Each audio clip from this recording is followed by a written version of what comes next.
देखिए, निश्चित रूप से हम लगातार प्रशासनिक पदाधिकारियों के साथ संपर्क में हैं, संवाद कायम कर रहे हैं और आज के भी हमारे जो प्रवास का कार्यक्रम था उस दरमियान हम लोगों ने जिला के प्रशासनिक पदाधिकारियों से इस संबंध में चर्चा की और बहुत जल्द हम तमाम थानाध्यक्षों के साथ वीडियो कॉन्फ्रेंसिंग के जरिए जो अधिनियम है और अधिनियम के अनुसार अगर काम नहीं हो रहा है, देखिए काम होना और राजनीति होना दोनों में अंतर है। हमारी पहली प्राथमिकता है कि इस नाम पर अराजकता ना हो, अधिनियम का अनुपालन जरूर हो लेकिन अराजकता ना हो, और साथ ही साथ जो छोटे छोटे दुधारू पशु के व्यापारी हैं उनको जो दिक्कतें आ रही हैं उस संबंध में भी हम चर्चा करने वाले हैं। बहुत जल्द हम लोग दोनों अध्यक्ष उपाध्यक्ष माननीय मुख्यमंत्री जी से इस संबंध में चर्चा करेंगे और हमारी जो प्राथमिकता है कि इस राज्य की पहचान एक गौ संरक्षक और गौ संवर्धक राज्य के रूप में स्थापित हो।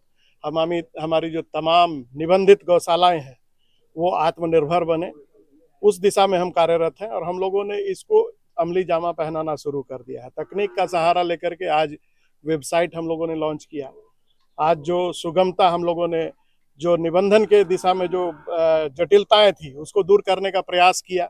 साथ ही साथ जो विश्व के किसी कोने में झारखंड का व्यक्ति है और गौ सेवा करना चाहता है तो उनको एक प्लेटफॉर्म मुहैया कराने का काम किया। जो हमारी महती योजना थी जो हम लोगों ने आयोग की पहली बैठक में लिया था, हमारी गौ माता हमारा दायित्व कार्यक्रम, उसका ऑनलाइन शुभारंभ हमारी माननीय मंत्री दीपिका पांडे सिंह जी के कर कमलों के द्वारा हुआ। साथ ही साथ हम रोजगार सृजन के दृष्टिकोण से भी महिलाओं को आत्मनिर्भर बनाने के साथ साथ उनका ट्रेनिंग करवा के उनको मास्टर ट्रेनर के रूप में तैयार कर रहे हैं और हमारा टारगेट है कि पायलट प्रोजेक्ट के जरिए तमाम जिलों में सभी प्रखंडों को मिला करके एक एक जिले में औसत 200-200 महिलाओं को हम लोग मास्टर ट्रेनर के रूप में बनाए और उसको लेकर के किए। देखिए, गौ रक्षा दल बना करके अलग दल बनाने की क्या आवश्यकता है। मैंने वही कहा कि दलें तो बहुत बनी लेकिन दल जो है ज्यादा दल बनते हैं तो वो दलदल बन जाते हैं, है ना। तो अराजकता न फैले, गो रक्षा हो सके, गो संरक्षण हो सके, गो संवर्धन हो सके, इस दिशा में सरकार बेहतर काम कर रही है और हम लोग इसी पर ध्यान दे रहे हैं। चूँकि आप कांग्रेस से ताल्लुक रखते हैं, प्रवक्ता भी हैं उसके, अभी जो झारखंड में जो आम बाजू चल रही है संथाल में बांग्लादेशी घुसपैठी का, इस पर क्या कुछ कहना है? देखिए, इसका बेहतर जवाब तो भारत सरकार और उसके केंद्रीय मंत्री को देना चाहिए, गृह मंत्री को देना चाहिए। ये एक ऐसा विषय है, इसको राजनीतिक लाभ के लिए मतों के ध्रुवीकरण को देख करके, ये एक दिन का विषय नहीं है, ये राष्ट्रीय विषय है और अगर ऐसा हुआ है तो इसके लिए सीधे सीधे गृह मंत्री जिम्मेवार। जमाई टोला से फेमस एक जगह है, उस पर मुख्यमंत्री का कोई सा बयान नहीं आया है, जबकि कई बार मीडिया में उछला जा चुका है जमाई टोला बारे में।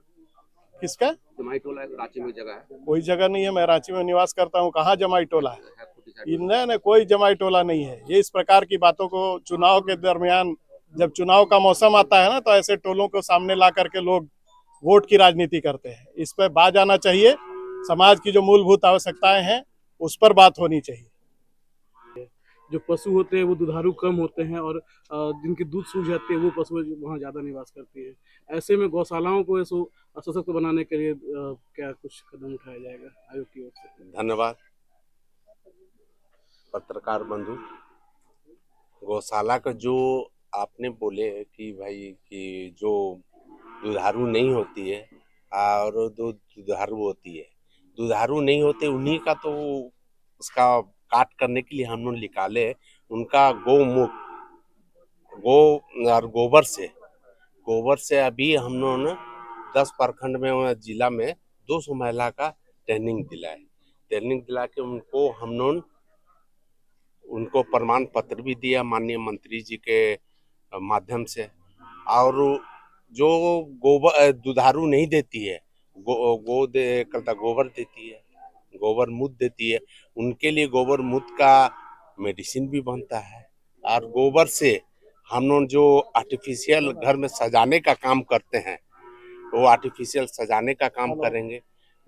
जो गंगा आरती होती है माँ गंगा की, वो दीप होता है, अगरबत्ती होती है और जितना मूर्ति भी बनती है सब कुछ। आज जो खाद भी बन रहा है गोबर से बन रहा है। आज जो किसानों ने खाद का उपयोग करता है गोबर से करता है। इसीलिए हम लोग सब तरह का घर में जो आप कुछ भी प्रयोग करते गोबर से करते। घर में जो अभी गार्डन का काम करते हो वो भी गोबर से करते। जो अभी दुधारू नहीं है गोबर देती है, और गोबर से ही हम लोग सब कुछ काम उसका उपाय किए हैं। हमारे गरीब महिला, हमारे आदिवासी महिला, उनका रोजगार भी हो, उनका समय भी पास हो, सब कुछ के लिए करें। जो गौ माता दूध नहीं देती है, गोबर देती है, गोमूत्र देती है, उसी का उपयोग गौशाला में करेंगे। हर गौशाला का कोई लॉस नहीं, करीब करीब सब हमारे भक्त हैं, गौशाला में डोनेट करते हैं। जितना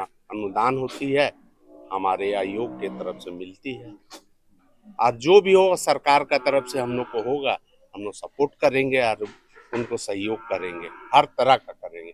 धन्यवाद।